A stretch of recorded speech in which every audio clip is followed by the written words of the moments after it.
It is illegal to sell vibrators in the following states: Alabama, Texas, Mississippi, Georgia, Louisiana, Virginia, and Indiana. Vagina Monologues were produced on Valentine's Day as part of a worldwide campaign that eventually started about 10 years ago. Actually, it is 10 years ago.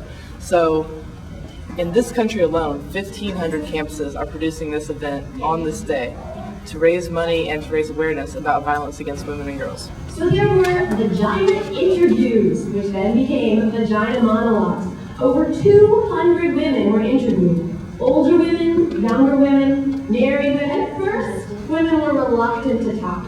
They were a little shy, but once they got going, you couldn't stop them. Women secretly love to talk about their... For me, I think it's important, as we talked about in the introduction, to talk about vaginas and to talk about women's issues and to raise awareness and consciousness of those issues. So it's not a dirty word anymore. It's not a word that's kept hidden or only talked about with your girlfriends while you're hidden in your bedroom. It's something that can be talked about out in the public and in the social world. What does your vagina smell like? Chalice essence. Heaven. Earth. Wet garbage. God. Water. I like that it gets people talking. As a teacher, one of the things I teach is sexual ethics. I also teach ethics.